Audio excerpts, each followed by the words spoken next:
Okay, it's Monday night. Time to start your week right. Favorite click about to blast the mic. Knowledge is power, it might get you flowers. If you say some stupid ish, you gon' get hit with some powder. And these four be getting wilder. Shooter of the year, my guy Scott T. And we all try and figure out what did Van see. You never know. To rock with Slut Gang CEO, the mass creator, the man with the flow. So if you ain't lame, sit back, relax, and be entertained. It's the grown man click, click, click, click, click, click, click, click, click, click, click. The grown man click, click, click, click, click, click, click, click, click, click. Now let's go. The grown man click, the grown man click, the grown man click, the grown man click, the grown man click, the grown man click. Now let's go. Now let's go. Now let's go. Now man click. The grown man click, the grown man click, the grown man click, the grown man click, the grown man click, the grown man click. Now let's go. Now let's go. Now let's go. Now let's go. Yeah. Must be 8:05. Okay, it's Monday night. Time to start your week right. Favorite click about to blast the mic. Knowledge is power, it might get you flowers. If you say some stupid ish, you gon' get hit with some powder. And these four be getting wilder. Shooter of the year, my guy Scott T. And we all trying to figure out what advance see. You never know. To rock with Slut Gang CEO, the mass creator, the man with the flow. So if you ain't lame, sit back, relax, and be entertained. It's the grown man click. The grown man click. Now let's go. Now let's go. Yeah. Must be 8:05. What's up, everybody? It's your boy, the mass creator, J.I. in the house. Next to me, I got my boy. What's up?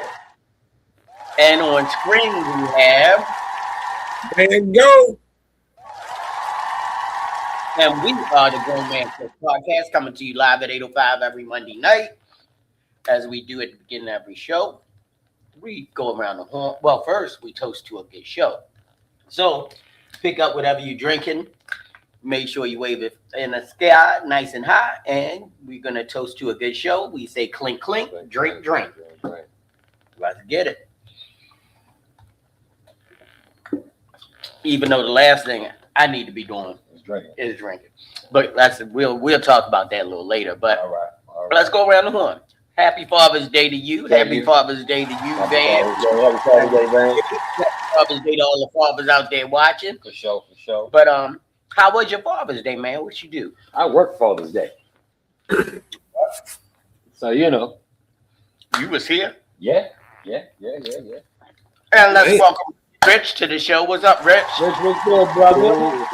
What's up, fam? Happy Father's Day to Happy you, Father's too. Day, brother. Happy Father's Day, fam. First Father's Day for the new baby. Your baby. All right. So what did you do yesterday, Rich? Oh, man. We played on the grill a little bit, ate a little bit of crabs, just surrounded by family and friends. For real. That's what's up. We was cooling. For sure. Had me a nice little, put something in the air. I had my babies here. Oh, yeah. Okay. And Van, what was your Father's Day like? Well, the boys came and got me, and we went out to the gun range and put some rounds on paper, and then had a little blast up in there. All right. Got to play around with a FN 509. Man, that's a nice piece of work. That's a nice piece of work. Like, I've shot a lot of stuff, but that's a nice piece of work. Sound like something on your to get list. Well, my son might get it before me because he was looking at it already. He was looking at the what was it? He was looking at a CZ, and then he was looking at a Kimber, and he was like, let me try this 509, and he got behind that 509 and was like, I think I want this one. Hey, Shelly. Yeah, but meanwhile, while I was at the range, I think I was telling y'all that I put a new regulator on my high-powered air rifle. Mhm. Yeah, and it works. And 1,800 psi out of regulator is pushing 25 grain slugs out past 100 yards, Wow. hitting about 50 foot-pounds of energy. Even the guy at the range was impressed. He was like, I can't even hear that. And I said, that's the point. The neighbors. Nothing wrong with that. Nothing wrong with that. So, yeah, we had a good old time. All right. All right. Well, the first part of my Father's Day was amazing. I went to the You got laid. You got laid. No. I Somebody did. got some breakfast No. First, in bed. I actually went to church yesterday. Oh, I went out to the Tab church that my sister. You heard him? He's about to say you went out to Taboo. No, I didn't. Go ahead. My niece is a minister over at the Tab. Her and her husband, Michael and Jasmine. Okay. Shout out to them. And so I've been telling Sheila that I wanted to get out there to church, you know, to fellowship with them, because that was also the same church where my brother's services were when he passed away, and I wanted to just go back and enjoy the service. So we got up early in the morning, went over there. Their service starts at 10 o'clock, so you know it was good for the day because you out by 12 at the latest. Okay. So nice little white people service. yeah, basically. You know what I'm saying? It was real quick, but it was a really good service, you know, and we enjoyed that. Then we went over I went home and I took a little nap Okay. because Saturday night I had an event, and you know, I'm getting older, and I'm starting to realize that, you know, walking around at a party for 3-4 hours, It's a little taxing. yeah, and I had to wear slippery Earls too. I had to dress up, so Had to put them Stacey Adams on. yep, the back of them knees was screaming. The back of my knees was screaming.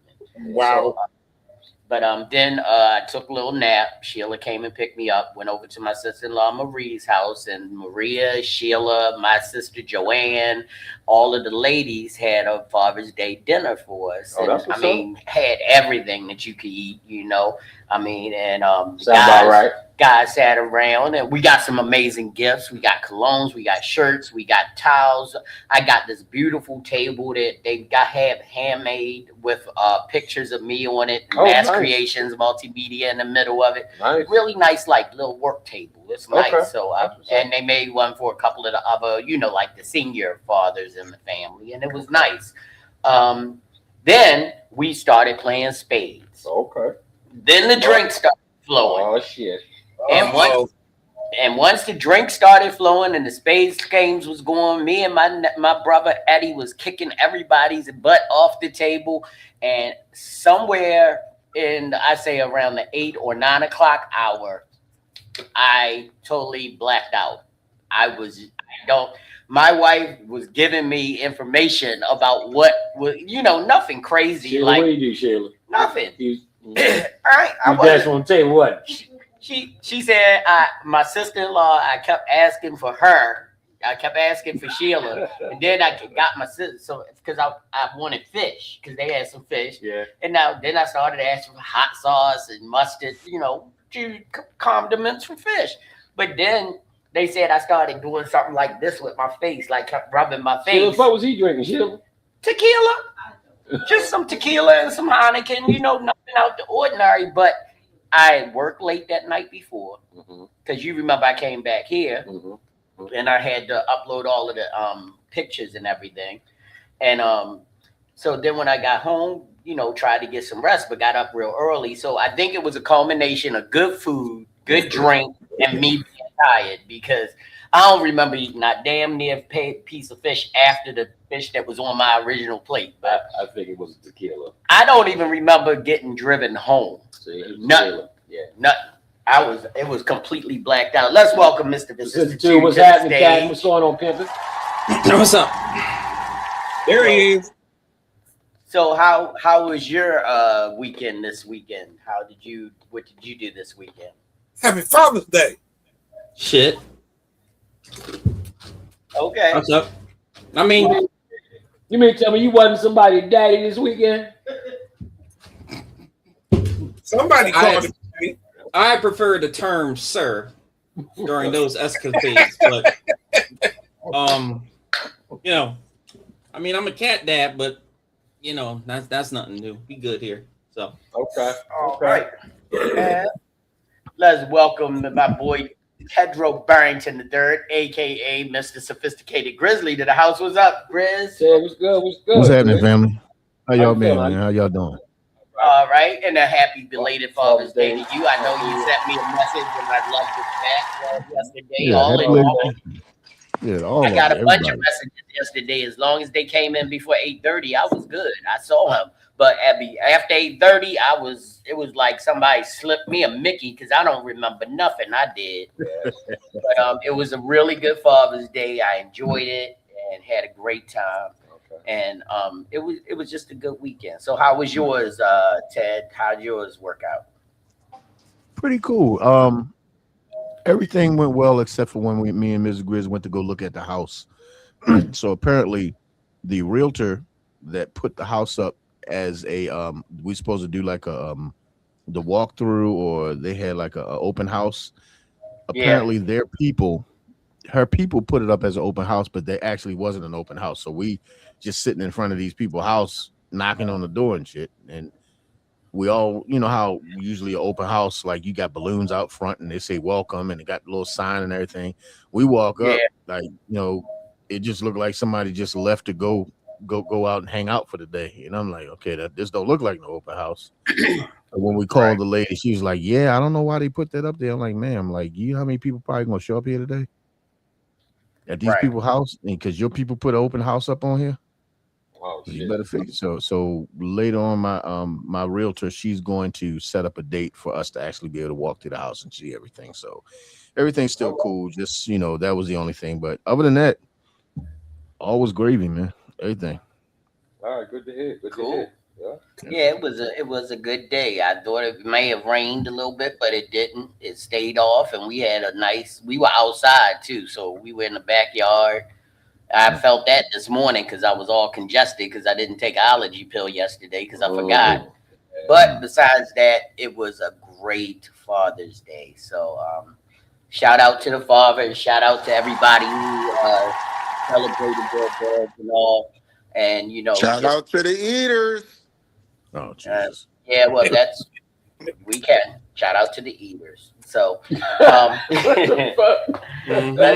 go right along. We're going to go to everybody's favorite part of the show. And here we go. Flowers and powder for you.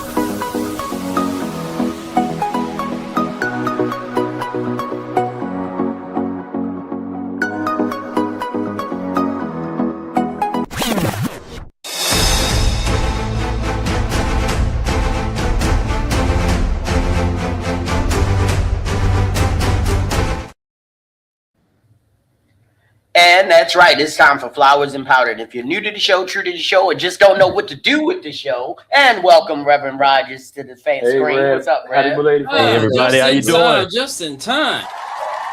We're going to go over Rev. to Van Gogh, and he's going to let you know what Flowers and Powder is all about. Take it away, Van. All right. So Flowers and Powder is the segment of the show we do each week. If somebody's done something extremely nice for you, probably like your kids this weekend for Father's Day, you know, go ahead and give them a shout out and some appreciation.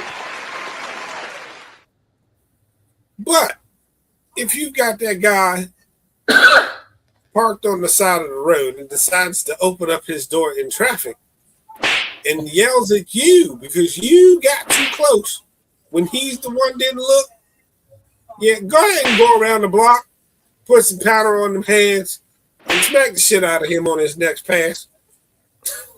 All right. Drive-by slapping. Drive-by slapping.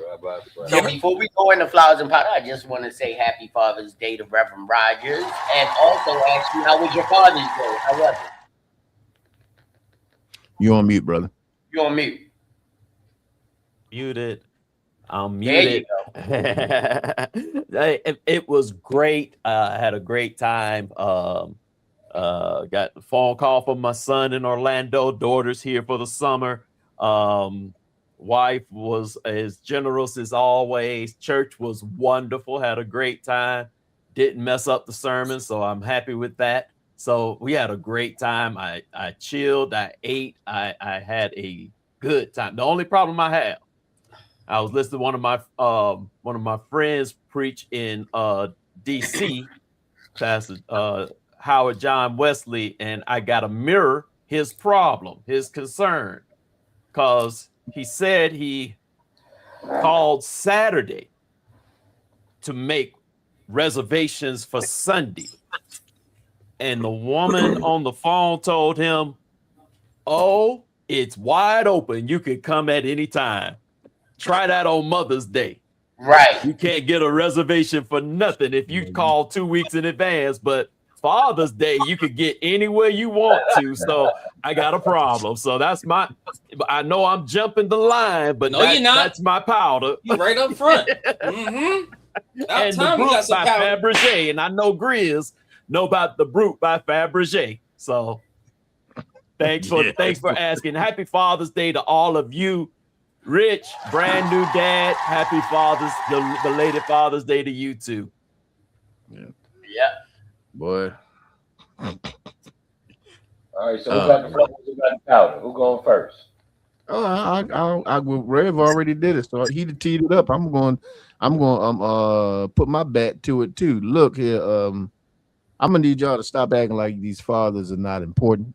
I'm gonna need everybody to stop acting like dad is not important at all, because without dad, contrary to what you think, because I know everybody wants to think that women create life. No, women incubate life. Men create the life. So I need you to understand your biology. That's not how life works. Men create life.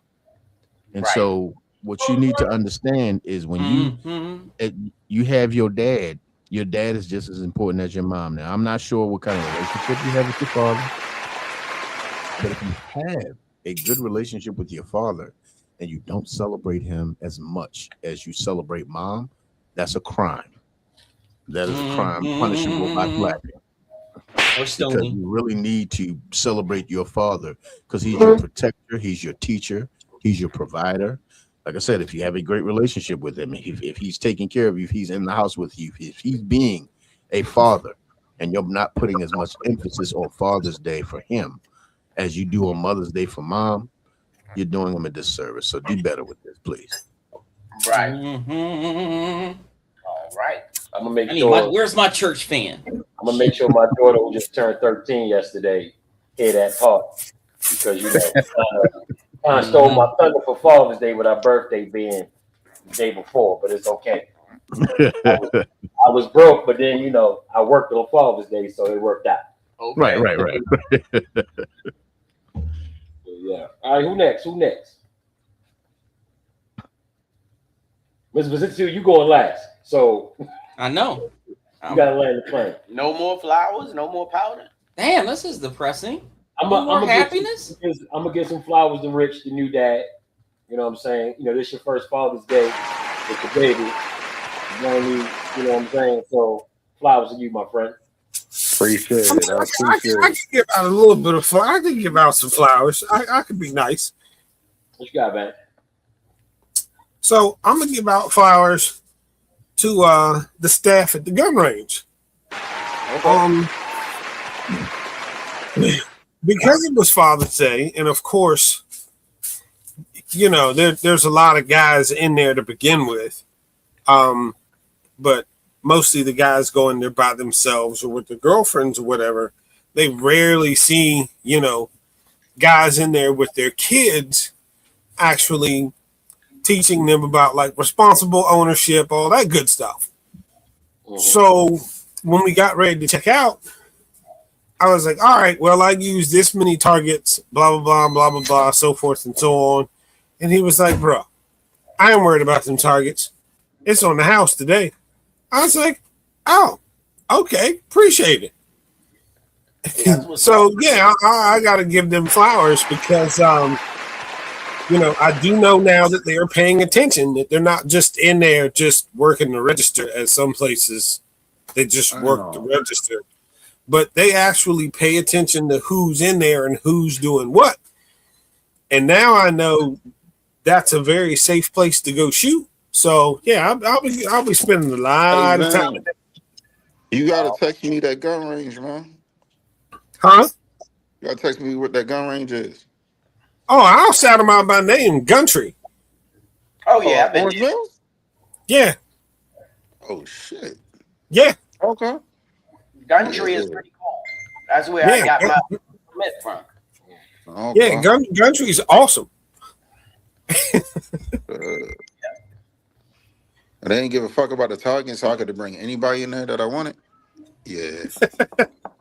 I mean, they were paying attention that day. And I went in late at like 6:30. They closed at 7:30. So it could have been a combination of they had already closed the registers down and just didn't want to open it up to take them few little dollars. But they were like, it's a couple dollars for the targets. Go ahead and have that. Okay. Well, go in there next time, same time, and see if it's the same thing. Oh, I plan on it. That way you know for sure. You know what I'm saying? But Oh yeah, I'll plan on it. Good. What's up, Lala from Witness Protection? Hey She's Lala, top there. how you What's going doing? on? All right, is that everybody except for let me segue into my man here. Well, Let me give Oh, mine sorry, because I Jerry. kind of gave my little preliminaries that Okay, go ahead, were man. Go ahead, there. you think. Go for it. I definitely, and I'm giving mine on a global stage. I want to give my flowers to my forever president and forever first lady, President Yes. Barack Obama, There we go. and First Lady Michelle Obama, Wakanda. for the presidential opening of the Obama Presidential Center, and reminding us what it feels like to be proud of someone who sits in that seat. And I definitely, I hate to even give him the steam off my doo-doo. Reverend, watch your mouth. I'm sorry. That southbound portion of a northbound donkey that talked about Michelle Obama. But I also want to back up and mention that immediately after that, he paid the price. So in my church voice, I got to tell you, I just want to make sure he gets everything he deserves and everything he needs in Jesus' name. Amen. Wait, hold on. yeah, you got the hits going on. You heard him hit. You gotta roll that part. But I mean, that's how a pastor cuts you out. That's how a pastor cuts you That out. might be worse than a regular curse out. I was like, wow. Did you have them organ hits queued up? Yes, sir. Yeah, you definitely right about that. It's That's wild that you know. They haven't been in office in Try 10 to get years. it for you, Grizz. I couldn't get it up fast enough when you was giving your sermon. Well, It's crazy they ain't been in office in 10 years, and you know this is just so prevalent in their minds. The Obamas, you know, it's crazy. it's insane. And did you see that stupid meme he put up with a trash bag on top of the Obama library? Yeah. Oh, I seen all of them. Listen, He's stupid. I'm in several right-wing, conservative, Trump supporting groups raising. And I'm hell praying at for you all the more. Listen, look, they hate to see me coming in the morning. They know I'm coming. I got said, coffee. I got everybody lunch. else needs the oil Yeah. and the I'm water, on that. not me. I'm on their ass. So, but yeah, I've seen a few, but really, if you've seen the library, it's just some fly shit. It's really some fly shit. Yeah. Right. You know what I'm saying? Like, it's crazy. It's Yeah. crazy. And And it ain't being got in a, Florida. Oh, go it ahead. ain't I'm got sorry. it ain't got a jet from a foreign country. Right. parked in it. You know what I'm saying? So that's cool too. That's cool too. And the scam that the present person in that office with the Cheeto dust on him, they are stealing state national reserves Plain sight. to make what is supposedly going to be his. But you know, Yeah. everything he gets, he takes. If you give him $10 for something, he'll take $9.95. Oh, you're gonna take the whole 10, then see you for the rest. And the people that Right. build it are not going to get paid. At all. No. No. I Damn. think, listen, it's crazy because we feel as strongly about it on our side as they do on their side. You know what I'm saying? So we're literally having the same argument, but one is based in logic, history. Others kind of like an emotional attachment, is identity politics.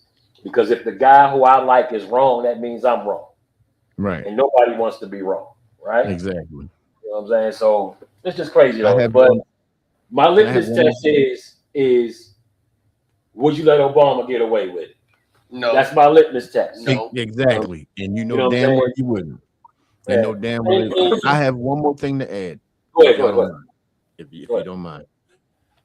And this is in no way, shape, or form a blanket statement to all. But to some of the people in the Asian community that have a problem with black people Oh, wait, don't get me started.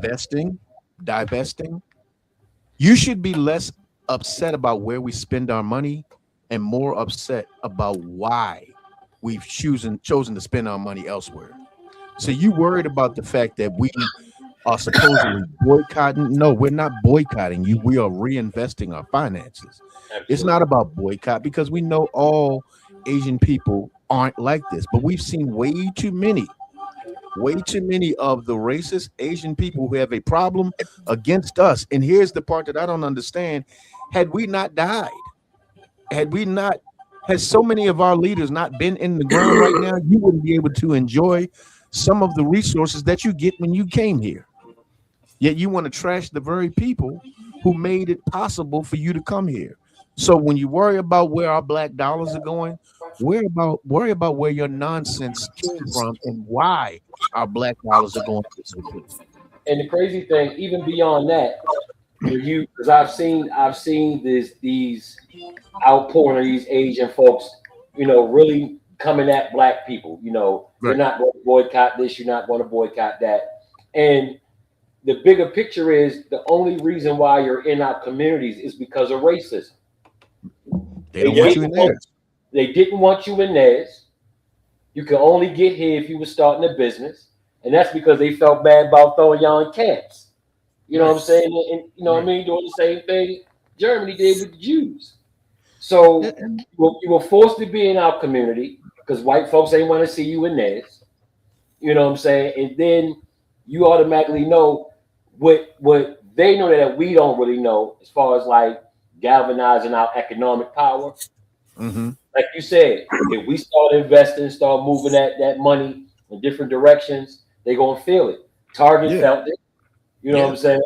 So it's one of the things where we gotta just galvanize. And it's funny, real quick, my daughter is 13 and she's really into like Asian Korean culture. Right. With the TV shows, with the subtitles at the bottom. She got a book to learn Korean, the whole nine. So me being who I am, I just see race in everything. You know what I'm saying? I really do. So I see how they've taken our music. They've taken our style. They've taken our fashion. They're getting afros. But then got Korean fried chicken. And then to sell that to other Asian people, they got a store called Nigga. You know what I'm saying? So, and it's like, so my daughter said, "Hey, I want to go to this new store opening up. It sells, hey, what's up? It sells, this Korean pop stuff, clothes, makeup, all kinds of stuff." I said, "Listen, the same way you went online and you can find anything you're interested in, go find somebody black that make it. Okay. Go find somebody black that make it. That's true. You know what I'm saying? And like really do your research on it. Because it's not to shun the Asian community because we're gonna shop there if we want to shop there. Bottom line. We so programmed to have things certain ways far as how we live our lives, we're gonna go to the Asian nail people. You know what I'm saying? We're gonna go to the Asian spot to get the hair, or they're gonna be African, whatever. You know what I'm saying? Right. But either way, the stuff that we patron that we buy, they keep us out of the manufacturing part of it. You know what I'm saying? The distribution of it, or they overcharge us Right. to do it. Therefore, then we got to overcharge our people for the stuff that we trying to do. Right. So we not, and like I say, it's always anytime we decide that we want to reinvest in our community or show pride in our community, it's always a direct assault on American culture. Right. You know what I'm saying? Like, we know what American culture is. You know what I'm Yeah. saying? Like, who don't know better than us? What's up, Shorty? What's going up, on? dog? What's going on? I mean, at the end of the day, we are American culture, because without us, y'all have no culture. Absolutely. We are the culture of America. Like, if you think We're the about it, spice yeah, that makes think this about place tolerable. think about the Asian man that challenged us to I dare you African Americans, boycott the Asian people as you're wearing a African American starter kit. Exactly. You dressed like one of us, sitting there daring us. Hold And up, I'm sitting though. there like, we Right. enrich your life to the point to where you don't even understand that you're trying to be us. You don't even know that you're trying to be us. And see, that's the thing. That's the thing. Like, if you cool, we cool. It's We just welcome that you in simple. our community. Right. That's If it. you cool, we cool. And you wanna want to be pull a an gun ally, on us be for an it. ally. But what I find Yeah.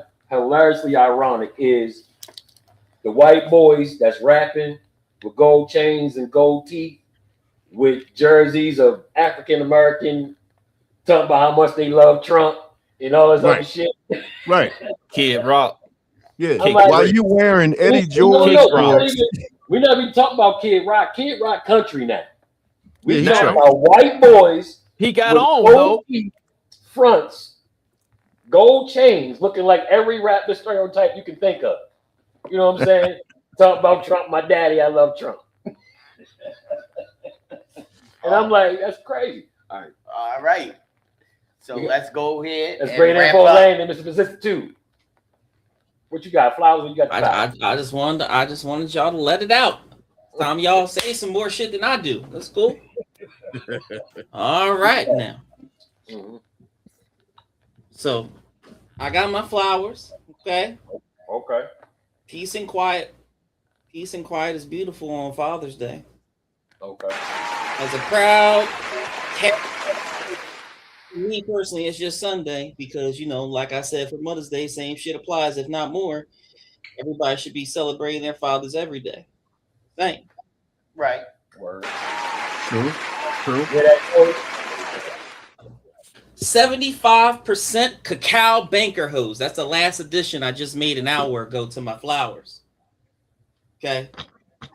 That shit was delightful seeing that Damn. for earlier this evening. Lovely. Okay. Okay. Shouts out. We're gonna be doing some hoe shout outs now. Okay. Shouts out to my pantsuit, New Jersey DMV, weather leather hoe Lily, who was so happy to see me replacing that TV so somebody could stop bugging her about the ticket system. The shit was hilarious. But she was fine. Woo! So, shouts out to you for appreciating good fashion in class. Flowers, I forgot these flowers from last week. Flowers to Grizz because of his little. Thankfully, he doesn't gatekeep, at least that we're aware of. Okay. I was able to scour 3 Marshalls, get all the fragrances that he advertised. No problems. Anybody need none? I don't want to sell them for double, but just so you know. Entrepreneur. Right. My last flower is ruining Latina lives. That shit's great. Van knows what I'm talking about. I'm going to do some experimentation with, giving random people notes and saying, I want you to ruin my life. Call me and see what happens. I saw it. Oh, yeah, you saw. I forgot. Yeah. I said the Hold up. What you doing? Say that again. I'm doing a social experiment. I'm doing a couple of them, but one of them, I saw Okay, good. it real. And basically, it's me giving random Latinas that are attractive, ideally big booty Latinas, because everybody knows John loves the big booty Latinas. Okay? Giving them my number and saying, I want you to ruin my life and see what happens. I'm just curious. What's going to happen.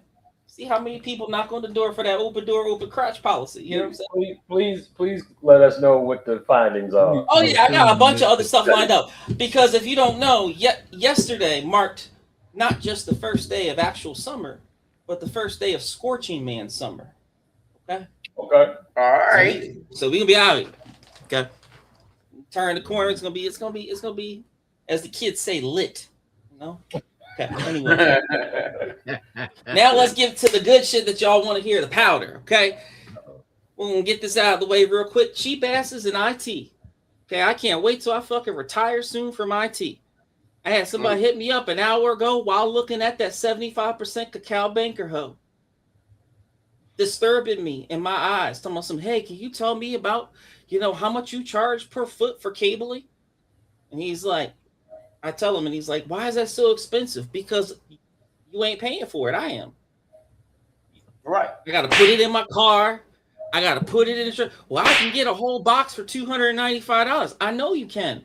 But are you going to ship it to me in time? No. It's always last minute, right? So you getting charged 65 cents a foot. Sometimes I make more money on materials than I do on the labor. And that's how it should be. Because when you don't do a site survey, then I got to charge you as if it's an emergency.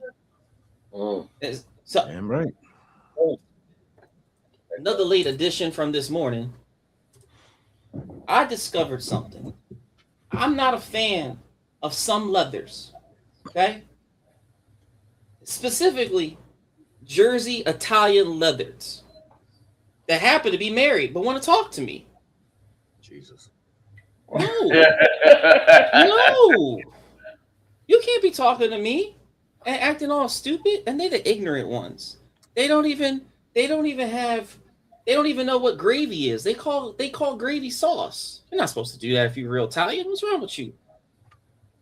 I mean, she looked okay. She was like a 4.75 on a good day. Put a paper bag on it, bumps it up to 6.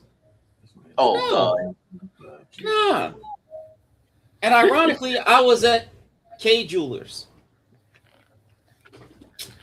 I've realized that if every kiss begins with K, then every divorce begins with Zales. I'm just going to leave it at that.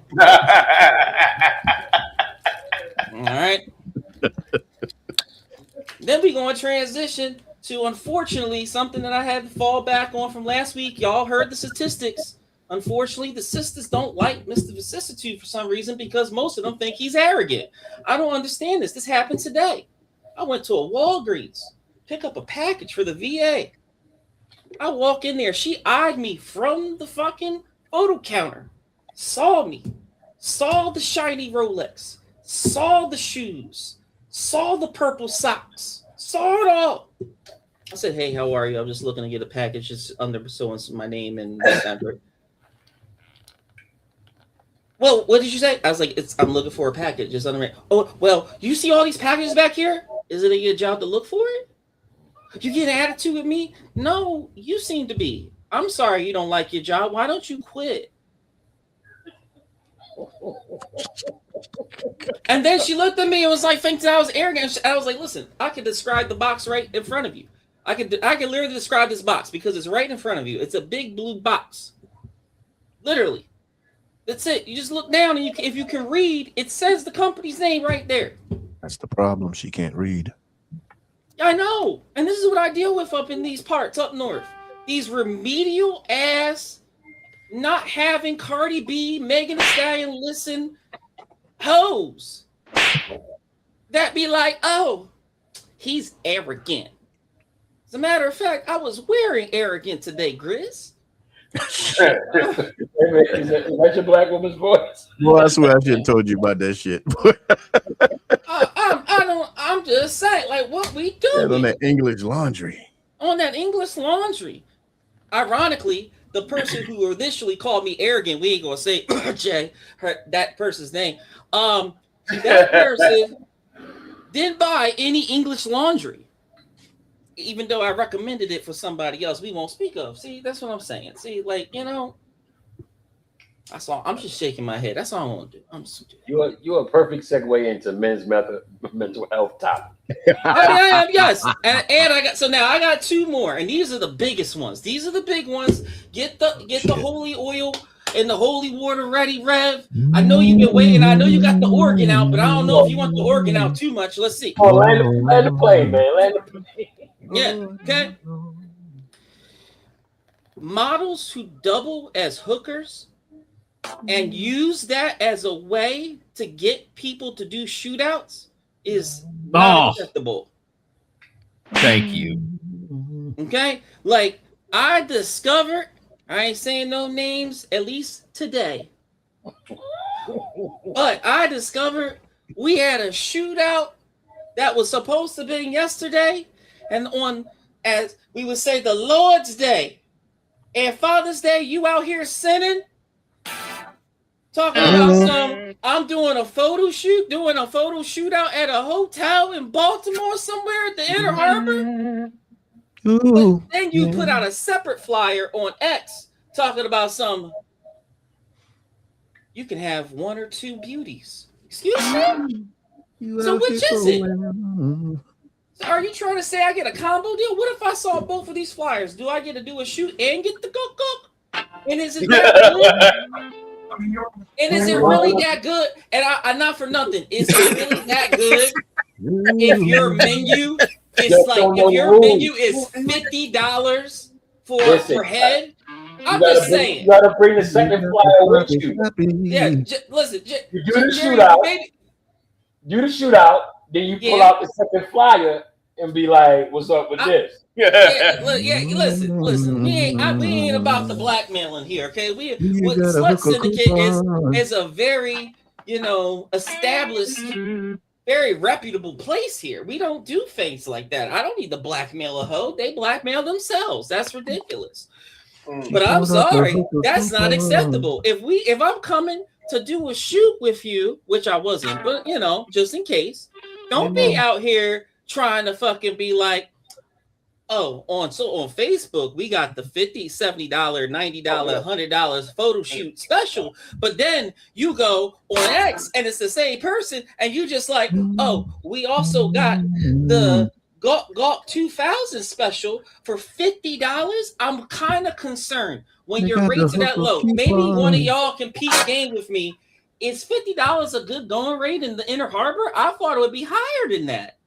I feel not in the market, so I don't know. It was a Father's Day special, man. Come on. We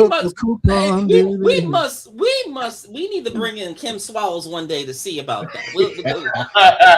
Because I need to know, because I feel like that's low. Like $50 here, you catching something. I'm just saying. So I was curious, but since it's down south, things get cheaper down south, but that's a dramatic drop between two states. I'm just saying. Well, how much the hoes in Bethesda? What? How much the hoes in Bethesda in Montgomery County? How much the hoes up there? I don't know. You tell me. I don't know Maryland like that. Well, you know how much Baltimore. I know you can listen. You can ask me about crab cakes, but you can't ask me about box. I don't know that down there yet. I ain't well versed. I just hear it's cheaper, but that cheap? Damn. What we doing? Okay. Now the last thing, this is gonna be a serious fucking dig. I've been waiting 2-3 years to say this shit. I'm tired of bullshit fashion show promoters. I'm tired of one in particular. One that I saw in person 3 years ago now, who apparently thinks it's okay to still scam people. Ink and Lace, I'm calling you the fuck out for your bullshit. You didn't pay nobody back then. That's all I'm saying. Like, and I know that firsthand. Now, and you actually destroyed a friendship, which honestly, I don't care if it got destroyed because the photographer went along with it because that guy wanted to get laid. I ain't gonna say his name at this moment. Eventually, possibly, we'll see. But I'm tired of the bastardization of not only fashion, but the bastardization of also you using alternative females. I'm not even gonna call them models because they're not models. You hired women that have mental problems that use tattoos as a coping mechanism. Cool. And you're sitting here telling me, oh, they can all model. Everybody's a model. Everyone's beautiful. And you're using the LGBTQ XYZ plus divide and multiply group. Why? Why are we exploiting that? That's not okay. I spent $100 at that fucking thing 3 years ago trying to support my photographer that I used to mess with at the time, like hang out with and be cool and put in magazines and shit till I found out some fuck shit with him and then I took everything down. We'll get it out another day. And basically paid $100 to sit in a fucking basement that didn't have no air conditioning with finger food from ShopRite. and not even a runway. You guys just walked on floor. You walked on floor. You had no cues. You didn't prep, which is sad because you had 3 rehearsals. You had 3 rehearsals, and you still couldn't get a woman to walk in a line? Like, it was so bad. I could be bored. Call up J-Room right now. Tell her to do a fashion show in St. Pete and just have her as the only model and would run circles around the 30 fucking women there because they're not models. You made a profit off of them. You didn't even offer to pay them. It was pathetic. And now you're still doing it. You're still running the scam. And then I got to realize, I forgot. You in St. Pete. You ain't in Miami because that wouldn't fly. Right. You ain't in Orlando. That wouldn't fly. You damn sure ain't up north because you want to make it past Maryland. Shit, you know that. But yet, you out here still doing shit. It just boggles my fucking mind. And then it makes it difficult for me because now when I book shows, I gotta book shows with the idea of, okay, well now I gotta do this and basically navigate through your fuckery that you caused, even though it's all the way to fuck down there in a whole nother fucking world, because word travels fast. It's a small world, as we said. And now you got people that are entitled insta-hoes who got bajillion tattoos all over the place looking like Cody Rhodes with tats on their necks and shit, looking all stupid. And you think, and you have them modeling in anything? And then here's the kicker. They had performances. Let me tell you what the performances were. Literally strippers. Not even good-looking ones. They had like the gender bender fender ones, which is fine if you into that. But the fact that you allowed the audience to throw money in there like this, literally on a fashion runway, really a fucking floor it wasn't even a straight runway. Bitches are not even straight when they want to walk. That's how fucking gay they are. Like, what the fuck? Jesus Christ. And it's just like... And then they get mad at me because I exploited them supposedly because I said this ain't okay. You're not even paying your people. You didn't pay for the venue. You took thousands of dollars. Oh, that's not true. Blah blah blah blah blah. And then this comes around full circle to what my point was, because as you can see, I'm middle-aged and crazy. That's what people know me as in the industry. He's a psychopath because he calls people out. He don't stay quiet about it. I ain't got time to stay quiet about it. Why are we staying quiet about shit? You do something wrong, you need to be called out for it. Well, what ended up happening, that photographer, who shall at the moment remain nameless, decided to say, I need my peace, man. I don't want to do this. I don't want to do that. I just, I can't deal with that. And I'm just looking like, so you okay with the fuckery? You okay with living in an apartment and you working at Publix for like $5, $6, $7 an hour? You okay with the bullshit? You okay with just having a Sony A7 and still shoot in P mode? You can't even shoot fucking manual anything. But you're one of these guys who claims you're a photographer. You're not. You're a GWC. And you make not only photographers look bad, but you make the black photographers look bad, which I got a fucking problem with. So I just happen to be so pissed off because once again the scam is around. August 1st or 2nd or whatever the fuck they do in their show, the stupid ad that's made by AI. See, now everybody got AI at their fingertips, so now you got the fuckery where they make any old thing. That happened, and now I'm just like, I'm low-key a little upset at myself because honestly, I want to book a show. And I want to shit on every single person that thinks they know what they're doing. My arrogance is coming out in full strength, Jay. Hey, Jay. What's up, Jay? I'm just tired of bullshit shows. Like something needs to change real quick. Something's got to change quick with that shit because it's not a good look for anybody that's in the industry that gives a shit. That's all I got. That's all I got today. Cool. Well, the title of today's show is "Are You Really Okay, Bro?" No. Because as you know, Oh, look at the baby. Oh shit. as you know, this is the ending part of Men's Mental Health Month, and we've touched on fathers. We've touched on being the catalyst for great photography as men, and That's how I use the terminology "touching on." That's kind of crazy, right there. Can you stop for a minute, please? I'm being serious because this is a serious topic. But because that's the whole idea. Everybody glazes over men's mental health, like it's not important. Like Right.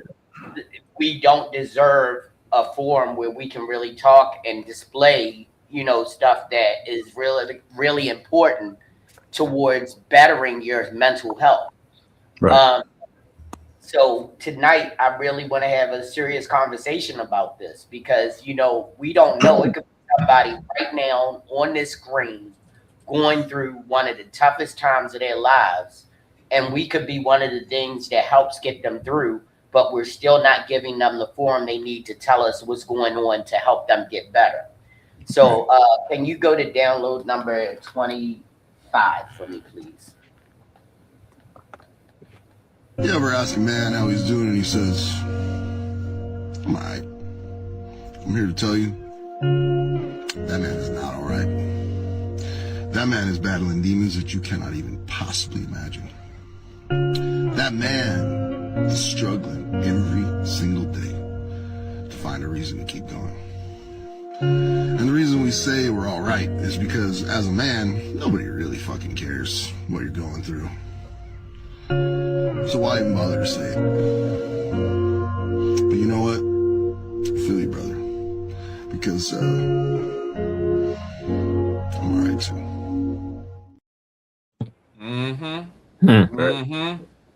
Every fucking day. And we hear it all the time, asking our friends, hey, how you doing today? Oh, I'm all right. Yeah.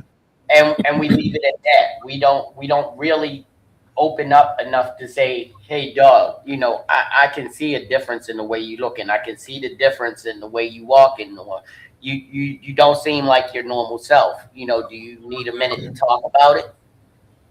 Right. Now, this is the key. Do you care enough to really want to listen? Yeah. Yup. Yeah. Yeah. I mean, it's crazy to have this topic today because I'll be the first one to say that I'm not okay today. Today is my mother's birthday. So I'm not okay. So it's like, for me, it's rough. Because it was 8 years ago. I know that a lot of people are like, man, it's been 8 years ago, but people don't understand 8 years still ain't long enough. 80 years. Nope. From when you lost your mom. Right. And so when I thought about it today, I saw a video that my sister posted on her page. And it was my mother talking to my niece's daughter. And I could hear her voice. And it's weird because it was like I was sitting in the room with her when she was talking to my niece. Like I can still hear the vibrato and the sound and the tone from my mother's voice, which was at some point in my life the only thing that could calm me down when I was like on 10. It was only my mother's voice that could calm me down. Now, thank God that that has transferred over to my lady, because she has that gift to be able to bring me, back down to earth. But just hearing that today and then understanding what today was, and listening, because I think, I told everybody I wrote a song for my mom, and it's still hard for me to hear it. Even though I wrote it, I know the words. It's hard for me to listen to it, and I kind of forced myself to listen to it today, because it was like, yeah, I just really wanted to sit in the memory, of my mother. So, and thank God for my lady, because she is right there on it with me. Like, she makes me feel safe to be vulnerable. Right. And I think a lot of men don't have the safety to be Nope. vulnerable, because so many of us have to be hard all the time, or have to put up a wall all the time, or have to move in a specific way because it's an expectation. But sometimes we want to break, man. Yeah. And I'm not talking about a break from life. We want to break down, because so much stuff piles on our shoulders. We carry it every day. We carry the scars. We carry the whips. We carry the chains. We carry the bullets, the arrows. Like, we carry it every single day, and we have to stay strong for people that care about us and people that don't even care about us. We have to stay strong for all of it. And then you just need that one moment where you can go somewhere and just scream or yell or cry or fall to your knees and pray, or whatever it is that you need to cleanse your spirit. And I thank God that he put her in my life, because it's amazing how all I have to do is lay on her lap and she'll just rub my head, and everything is just, it's like it's every time she rubs my head, it's like she's wiping away a different pain, and I remember that's like what my mom used to do. Like, when I would be going through stuff and I couldn't share that with anybody else, but when I would share it with her, and I would just, even as old and as big as I am, I would just lay on my mother's lap, and she just rubbed my head and just wipe away. It really is like she was wiping away the pain. And when she passed, I never thought I would get it again. I was literally walking around here a zombie, and just feeling like, look, I gotta harden up, because I can't just walk around crying every day. I can't just walk around like, giving up, because she didn't raise me to be that kind of man. She raised me to be a man. She raised me, her and my dad raised me to be a strong man, but also a man of integrity. So I can't move that way. So when Kay came into my life, I didn't want to lay all of this stuff at her feet, but she gave me the opening to say, hey, I got you. And it was that simple. It wasn't even a thing of, I got you because, or I got you. No, it's just, I got you. And she's been pivotal in me being able to get through this day. I had my moment where, the tears dropped.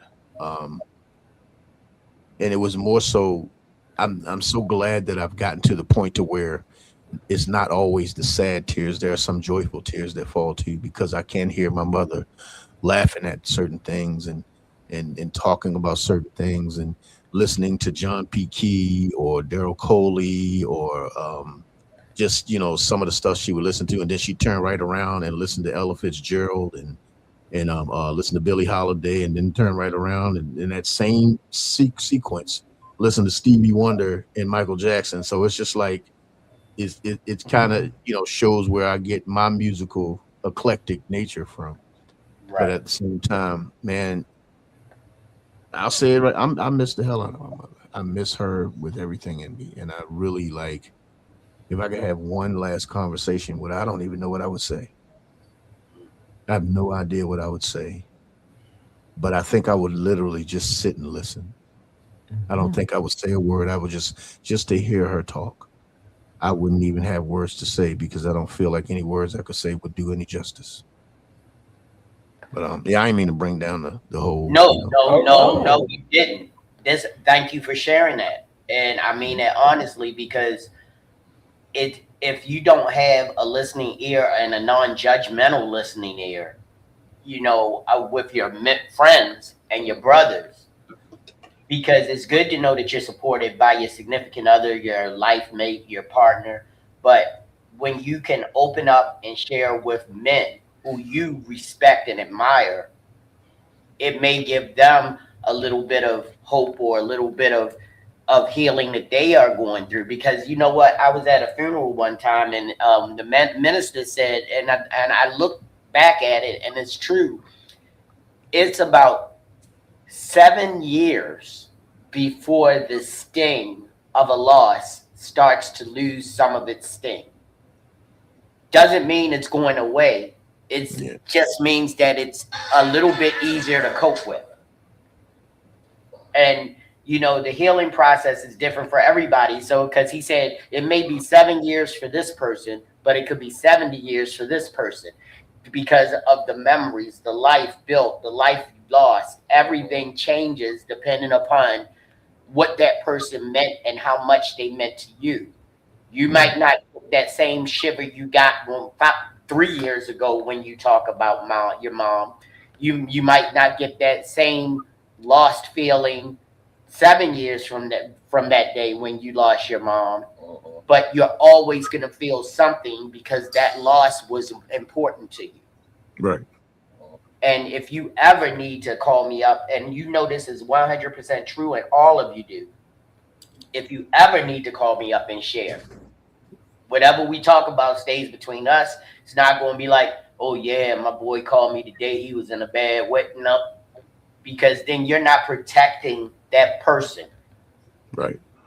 So remember, I'm here for you, and I don't mind listening. I've been in the car driving and missed my turns and stuff from somebody sharing something with me, and I'm helping them through it because I know what it's like.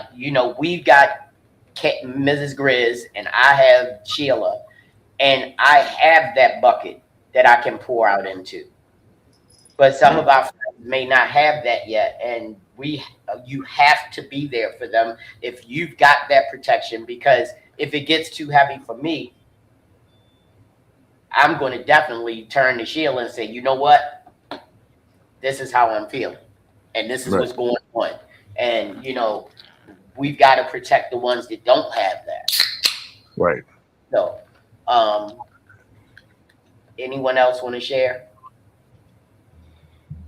If not, let's go to the next video. Well, I would, if you don't mind. Yeah. Because these are the things that we miss, and we miss it too late. Yeah. That's why tonight is so important. Right. Having this cave where we could talk, and it's a public, but this is still us. And a lot of people don't realize this, but even my profession is one where everyone dumps what they're going through on me, and I don't have the luxury of dumping back on those because of just who I am.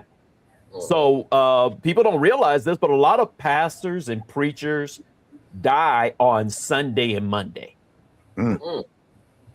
I look back, and a lot of my best friend's dad, Sunday, after, because everybody would come to the house, he went in his study in the house, sat down in his chair where he always does, and he didn't get back up. But what we've realized in our generation is you've got to have that one or two, maybe three at the most, that you can go to with anything, especially the things you can't name. Right. And feelings are real. And, we say it all the time on the basketball court, pressure bust pipes. Right. But it's the unrelieved pressure. Right. Yeah. And you got to realize, too, that these bodies aren't made to operate under the stress we operate under. Right. There is such a thing as toxic stress. Mhm. And in this group, I mean, everybody has it. But there's an additional, we talked about it earlier, talking about being black, how we're the constant whipping boy, quote unquote, for everybody. Right. Every nation, everyone in this world looks to black people, and I will say this particularly, black Americans, as somebody that you could dog, and very few will come to our defense. Absolutely. So where do we go? We have to, what we've done as a people, we've got to, and we're going to have to do this more, come inside, talk to each other, protect each other, and protect each other's peace. Now, we are a lot of the reason why our peace is at jeopardy, but you got to have your tribe. And so I with what you said, Jay, I want to say this too. And I said on a friend basis, but also on a professional and pastoral basis. You guys need me at any point in time. Hit me up. I want to make sure everybody has my number too before we get out of here. So once we shut down, I want to make sure I'm gonna put it up for everybody. You can put it in the private chat, and it'll only go to us. And so I also want us to say this too. You gotta have something that is yours and yours alone, and you gotta protect it. Right. You gotta have a Sabbath, and you gotta keep it holy. Something that nobody comes in on, nobody without permission, and it better be very rare and important that you break my Sabbath. Right. Let's welcome Harry to the stage. What's up, Harry? How you doing? Harry. I mean, you know, like it's so much, you know, that we go on because most of us here are entrepreneurs. We work for ourselves, and the struggle to provide is every day. Mm-hmm. If we don't work, we don't eat, type of thing. Absolutely. Mm-hmm. There's another level of stress that we deal with as, you know, creatives who use our creativity to be our fortress or our stronghold, our money, what we do to make a living. And I think that can sometimes bring even more stress on you. You know, I used to tell my wife all the time, and, you know, I don't like arguing. I don't mind having a civilized discussion over points that we don't agree on, but I don't like yelling. I definitely don't like screaming. I don't like people being confrontational. So I'm not, I told her, you know, when we were first starting out on this journey, I do not, and I will not put myself in the early grave stressing out over this. Mm-hmm. We be together. We supposed to be able to talk to each other with loving tones, and we can be concerned and we can get upset, but you're not going to be screaming at me, spitting in my face, expecting me to be able to process your emotions. Mm-hmm. Stop spitting in his face, Sheila. She doesn't. because I gave her one little point, and I tell people this all the time. You ever watch two people arguing, but you couldn't hear what they say? Yeah, he told light language. And doesn't it look ridiculous? Doesn't it look unhinged, uncontrolled? Yep. So why would I want to look like that? Why would I want to be like that? I can't operate like that. But women need to be more cognizant of what men need. So can you 30, please? What do I wish women understood about men? Fine. I'll say it bluntly. Men are fighting wars in their heads every damn day, and most of you have no idea. He's stressed, overwhelmed, exhausted, and still trying to hold everything together because he knows if he cracks even once, you'll judge him for it. Right? He doesn't open up because every time a man does, or he gets labeled weak, dramatic, or not man enough, so he shuts up, he bottles everything. He carries the weight alone. And because he learned the hard way that nobody cares about a man's feelings until he's broken. You think he's quiet? He's drowning. You think he's distant? He's overloaded. You think he doesn't feel? He feels too damn much. He just isn't allowed to show it. Most men are walking around with pain so heavy you couldn't carry it for 10 minutes. But he carries it every day without complaining, without crying, without asking for help, because he knows no one is coming. That's what I wish women understood. Men are not cold. They're bleeding silently. They're just tired. Tired of being punished for having a heart.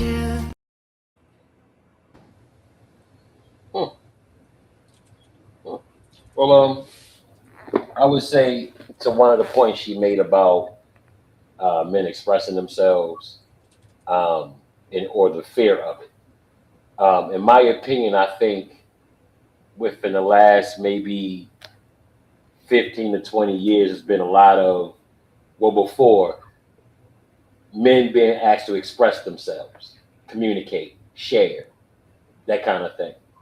And then we fast forward a generation and we're oversharing that. You know what I'm saying? Like, to the point where, you know, we get called sis and you argue like a woman and all this other kind of shit. I grew up in a house of 5 women. You know what I'm saying? My mother, Me too. grandmother, aunts. So I ain't got no choice but to know how to argue with a woman. Because that's what I see when they have conflict. So you learn that language, you learn that body language when you see, you know, your aunties about to scrap over some hair or some bullshit. So you pick up things as you go along. But to my earlier point, it's just now we're oversharing. But a lot of it is now we're articulating and it's boundaries and you don't like it. And there has to be a separation between the guys who are creating boundaries because we want to be heard and just you lumping us in with the jack legs and the baby daddies that you got beef with or the ex-husband. You know what I'm saying? So everybody can't really bring their bags to the table, you know, or it's going to continue to be a circular conversation about who did what, how it started, she said it and I reacted to that or whatever. So at some point, it has to be, I'm sharing with you, I'm creating boundaries.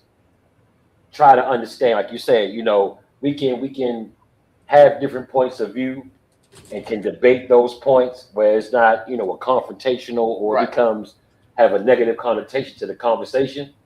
But at the same time, it's like, okay, don't get pissed at me because I'm telling you, no, I'm not doing that. Right. Or it's how we choose to provide and protect. Because sometimes protection is prevention. You know what I'm saying? Like, yeah, your titties out, put another shirt on. You know what I'm saying? Like, something as simple as that. Right. And that's not me controlling you. That's me understanding there's niggas out here who ain't gonna give you eye contact. And as soon as one of them disrespect you, you gonna give me eye contact like Jada did Will. Like, you ain't gonna smack this motherfucker. You know what I'm saying? That's a bad example, but I get you know what I'm saying. So it's just good example. It's a good example. No, because he's a cuck. He's a bitch. Either way. But I get your point. But You know what? The point is, you gonna have to be that cup when she look at you. When she smack that dude.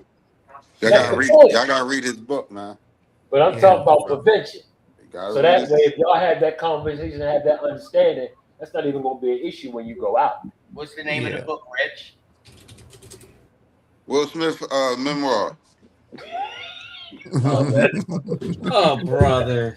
Why you Yeah. even ask that? Why'd you even bother to ask? That was not a joke. He has a book. I think it's called Will, but I listen to the audio version. I ain't gonna lie to y'all niggas. Yeah. If I may jump in, He there's a part definitely talked about that exactly I why feel he's like the way he is. Hold on for a minute. Hold up, Harry. Go ahead, finish, Rich. No, I was saying he was talking about the way he is because he's basically did in his book what we talking about on this podcast right now. He's letting it all go. Why he felt? Because he felt just like how John just said, he's a cuck, he's a bitch. He was raised to be that. Like, Well, obviously, you live in West Philly. Yeah. No, it's about your home. I'm just messing. It's about Harry, what you got, Harry? Oh my. All right, so I was going to say there are some points I agree and disagree with. I see the validity of it all. I disagree to a point about the oversharing because I still feel like there are a lot of us, especially a lot of us black men, a lot of us older black men that still hold a lot of stuff in when it I comes agree with to that. talking about our issues, talking about what's going on with us and what we're doing because we've always had this thing where we've been expected to just hold it all in, suck it up, be a man, blah blah blah blah blah. Wrong side of the Because yeah. kind of like if you go back to that video that was just played, that woman was right. A lot of people, period, don't know what's going on in our heads from moment to moment. But the bigger thing too, now when it comes to oversharing, not necessarily oversharing, it's who you share with. Gotcha. Who am I talking to? Because sometimes some of the people that we're talking to aren't the people we should be talking to. Yep. When it comes to what's going on in our life and what's going on, in our business, Right. because Jerry's one of the few people that knows some of the stuff that I've been dealing with, but there's a reason because I have a trust with Jerry. I can't, just roll up, with any dude that I know. Yeah, man, I got this going on, man, and this is going on in my head. Da, da, da, da, da, da, da. That's oversharing. Yep. Right. That's oversharing. But if I have like that one friend, I say, look, can I pull you aside and I can tell you what's going on because there's a trust between us and I know I'm going to get some advice from you.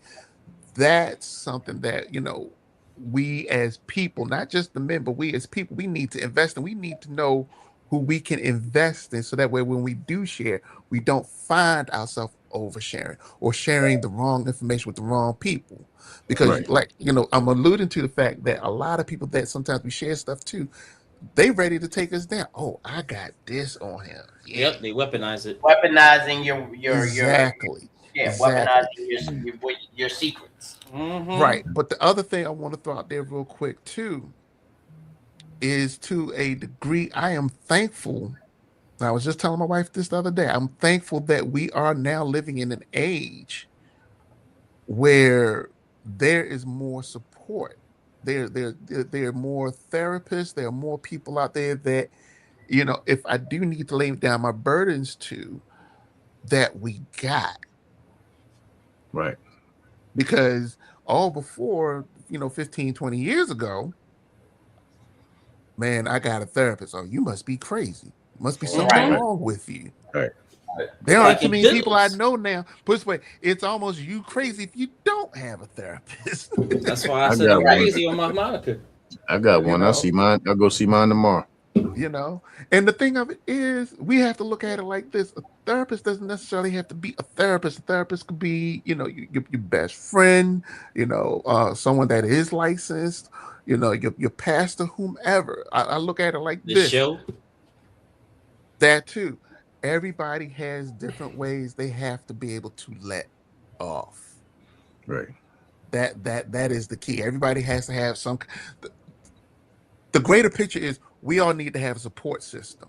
And I think that's what's missing for a lot of us. A lot of us are missing a support system. A lot of us are missing having people in our lives that we connect to so that way we could talk about those things without oversharing. That's a lot of what's missing. At that point, I'm going to shut up. That's all I had to say. Thanks for that. Yeah. So let's go to the next video and check this out. The hardest part about being a man is that nobody checks on you. They're not even allowed to ask why. Because the moment people see you as the man that can handle it, they unconsciously stop thinking about what carrying all that weight actually does to you mentally. Some men disappear into work. Some men become obsessed with making so much money that they only find success as a way to escape what they're really going through deep inside. Some chase women because of the temporary attention that makes them forget about the pressure for a few hours. Some use alcohol, some use drugs, some use sex, some use gambling. All of these little distractions just to get away from the actual mental fight that they're going through every single day. And especially in our culture, where a lot of men were taught how to survive, but never how to heal. So they think that suffering is actually masculinity, but it's not. That's why purpose matters. That's why brotherhood matters. That's why God matters. Because a man with no outlet eventually starts self-destructing. But more importantly, he starts destructing the people that surrounds him. All that. Yeah. All of that. That hits home most of the points I was making. Right. And Yeah, I that's the think- key. It's like with what we are all going through as men, and if you're a real father, if you're a real husband, if you're a real support system, if you're a real brother or Jerry, check sister, your mic. I can't hear you. are we muted? No, you're good. Yeah, I can hear you. Yeah, I hear you. There may be something wrong, Harry. There's something wrong with yours. Right. Everybody else can hear me. Yep. I'm going to exit and come back. So Got you know, it's like if you're really involved in your life and people do matter to you, and you're working towards bettering yourself, you do carry that weight. Right. And it was kind of funny because everybody keeps saying 20 years ago, back in the day, I mean, we weren't allowed to share. We weren't, you would become, man, why you being a punk? Yeah. Just go and work and do what you gotta do.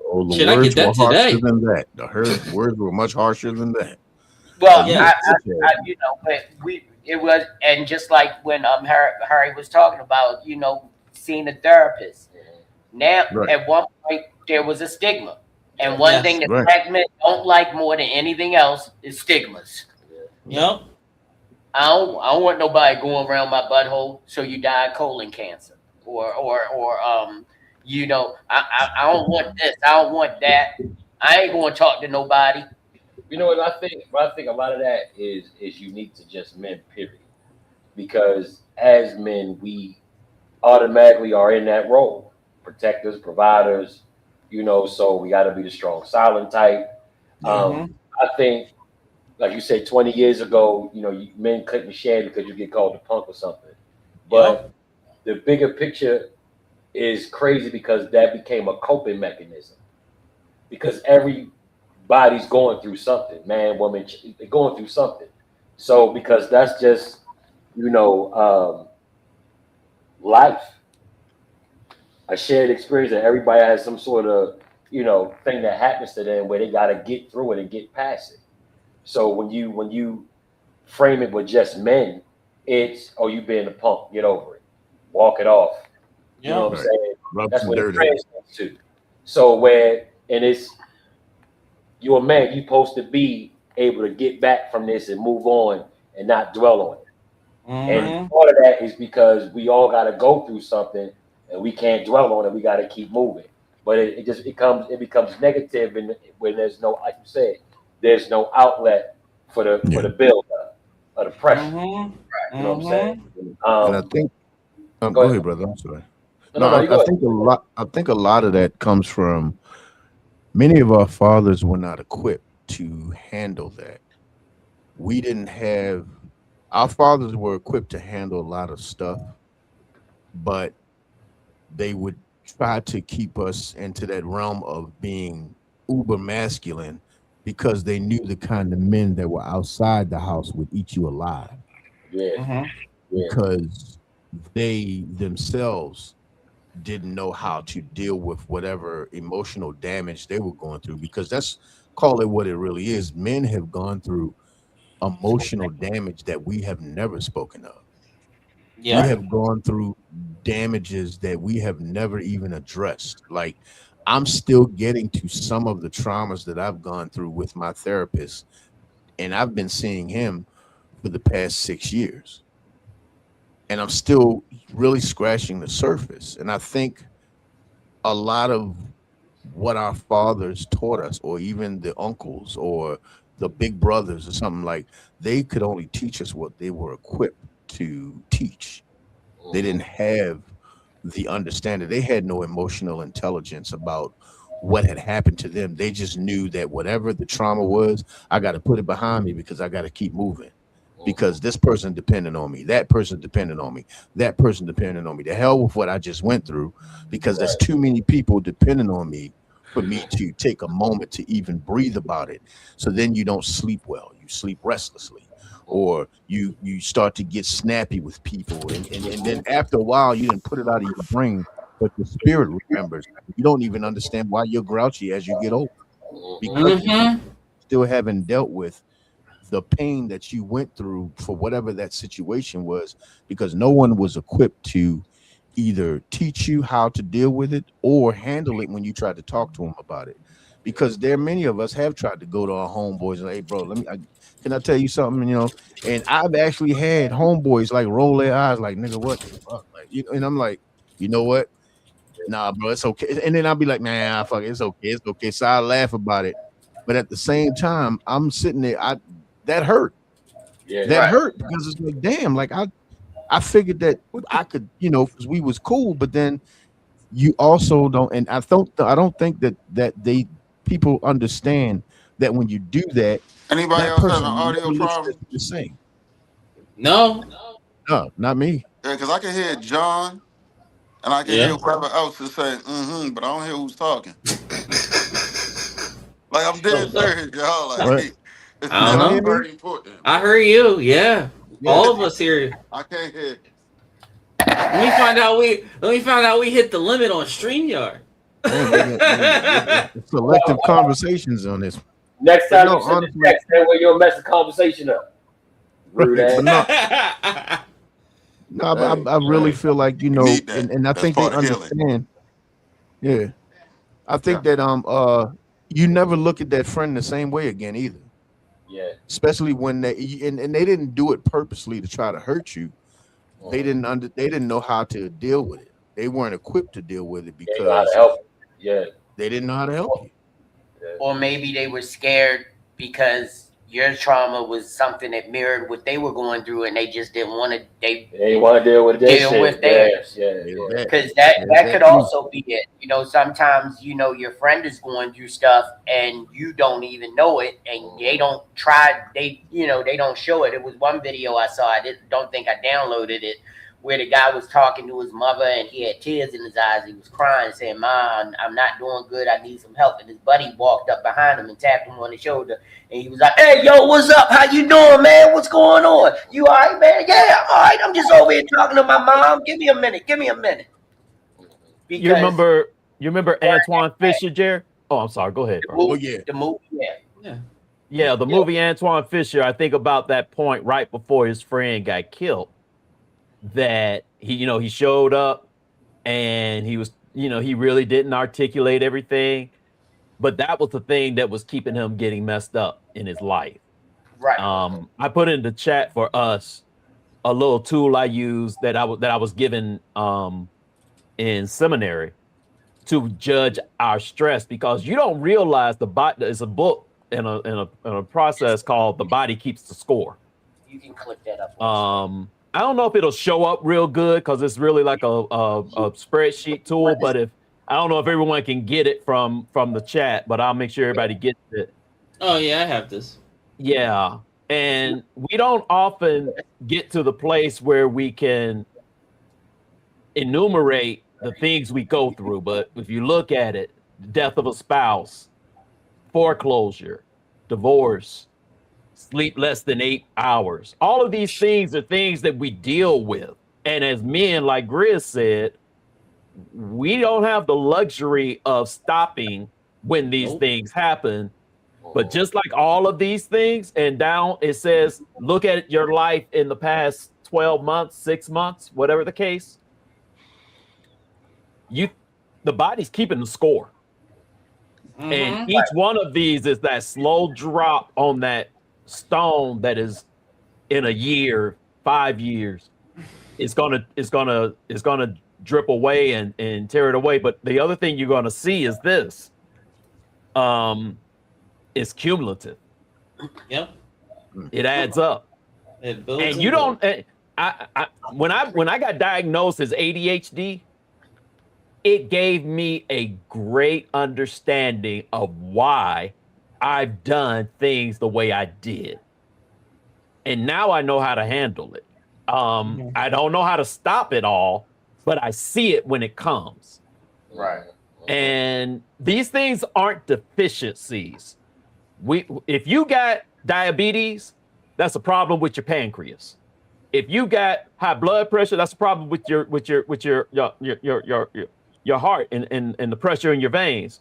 But if you have ADHD, OCD, and all the things we make jokes of, you have depression, bipolar. Those are diseases of your brain. So it's as stupid to not go to the doctor for your A1C as it is for you not to find somebody to help you with your ADHD or your bipolar disorder. Right. And we've done it to a lot of people. Pray about it. While God is saying, I've given you Yes. 100 years of doctors That's the looking at reason the I don't go to brain. church. That's the exact reason I don't Why go. pray? That's not why you don't go to church. Stop lying. You What are you broke your talking arm. about? Pray about it. Pray about it. Now get back on this Pray court. about it. Yeah. And I one of my favorite things to say in church when I'm preaching, when I go to different places, is I tell them all the time. I don't like church people all the time. I don't like church folk all the time. Mm-hmm. And I said, it's all right. They done paid me. I'm going to finish preaching anyway. Right. Right. Yep. So I got one more video I want to share, and then we'll go into the wrap up. But you know, this is just the beginning. I think that once a month we're gonna do something more creatively along the lines of a health and wellness checkup. Right. Because we got to stay on top of our Black men and their health mentally and physically, because I don't want to lose friends that could be here for a long time because they stubborn or they don't know because nobody's telling them. So roll this last video and then In the we'll go into ways we grow up and we're taught, especially like our generation, it was tough through it. Boys don't cry. It was all this toughness stuff. And it wasn't even about being like mentally or emotionally tough. It was about not showing the world that you are vulnerable. It felt like if you showed humanity, you would be under attack. And what happens is, I've learned, is the most under attack I've ever been has been alone with my own thoughts. My own thoughts of my insecurities, my own thoughts of my inadequacies, my own thoughts of my bad decisions, my own thoughts of my mistakes. And I felt like if I shared that with Channing, this dude that he plays with and that he knows will knock a mother effer out, I wouldn't be that to him no more, right? Now I'm the dude that is scared about my children.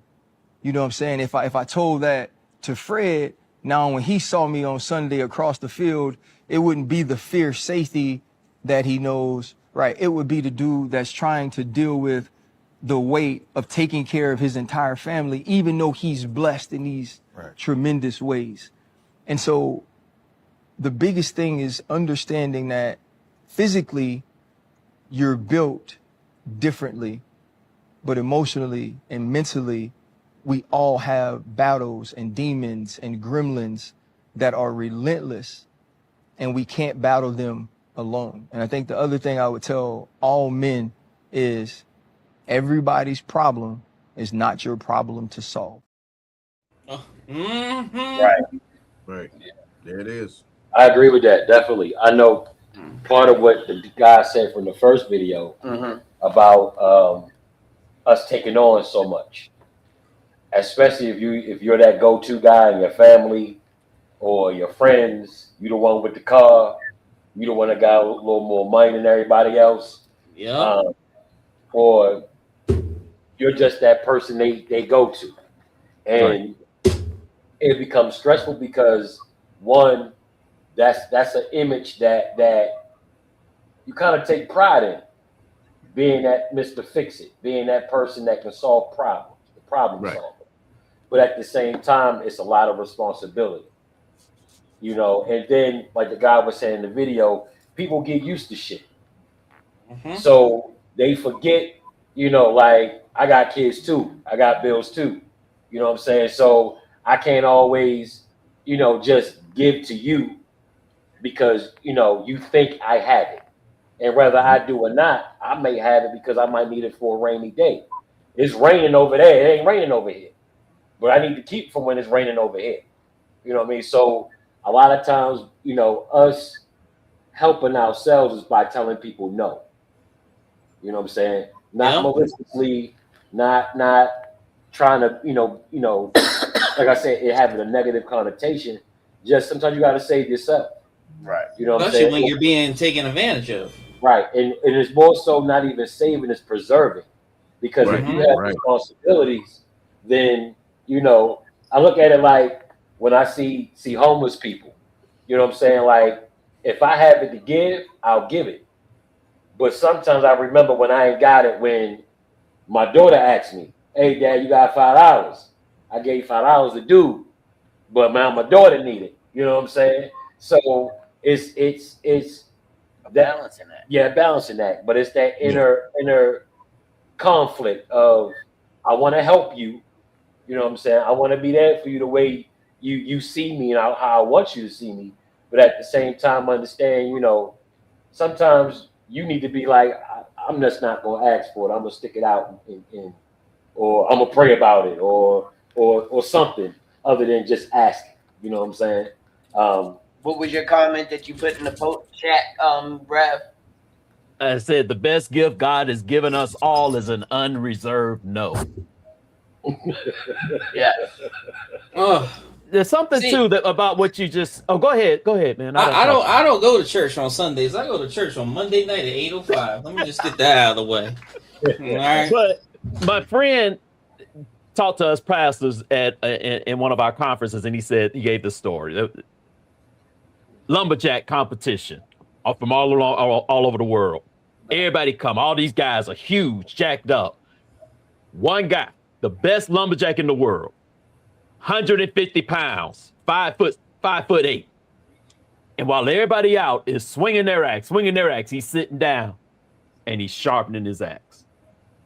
They're all out lifting weights, trying to get stronger, trying to do this. He's sharpening his axe. And every time he won, because while they tried to muscle, he knew that by sitting down and taking care of what he needed to take care of, he would be so much better at doing what he needed. Right. We feel so guilty when we tell people no, and watch this, for things we can do. But it ain't the time for me to do it. It is. And you will tear yourself up, ruin your life trying to do something that you can do, but it ain't the time to do it. And we've got to learn how to sit down sometime, sharpen your axe. If that means you got to read a book, you got to go pop in a Luther CD that's way in the back because you got to find the CD player at work. You got to sit down and watch your YouTube videos. Hit up your boys on Facebook. Get your favorite scent of your English laundry and just spray it and smell it. And when people say, I need you to do this, I am busy. All you doing is spraying cologne. I am busy. And please respect my no. Yeah. Especially if you're a female. Respect my no. We good.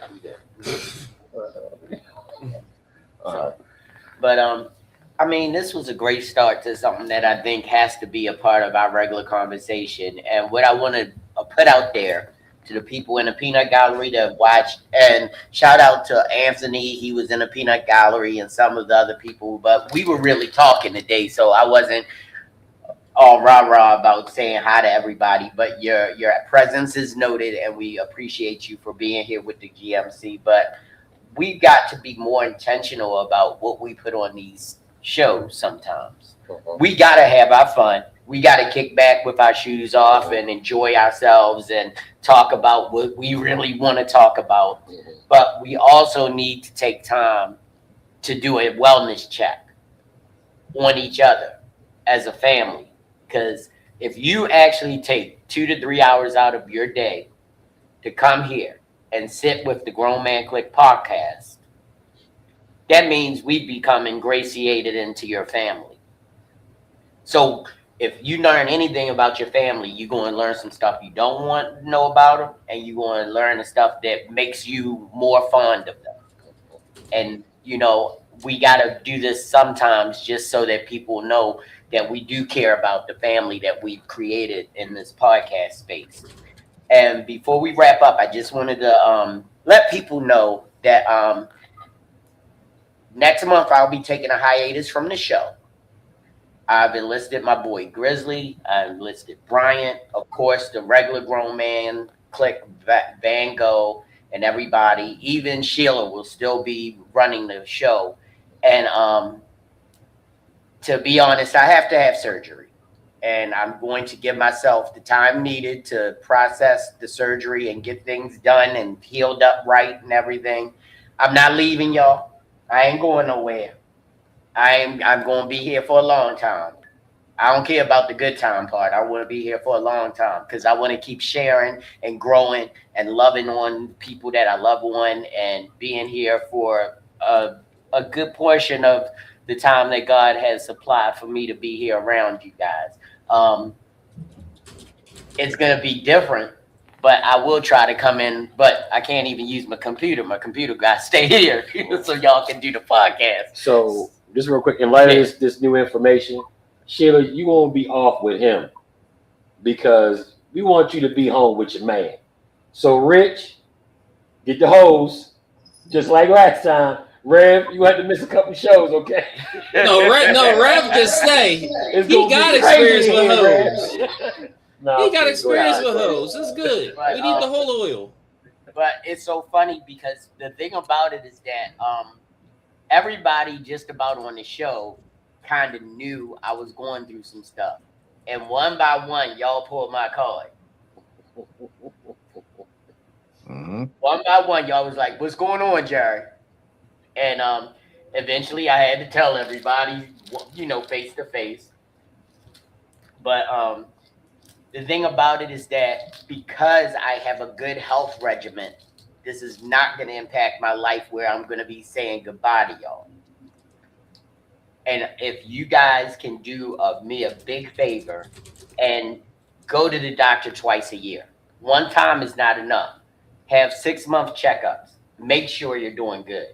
Because 6 months before I had the problem, I was perfectly fine. 6 months later, I had an issue that needed to be addressed. And if I would have waited a year, it would probably have been a different conversation. It's just that simple. So, you know, I really want you guys to take care of yourselves because taking care of me allows me to know that I can be here to be with you guys and keep telling y'all, take care of your damn selves. I love y'all. I want y'all here for a long time.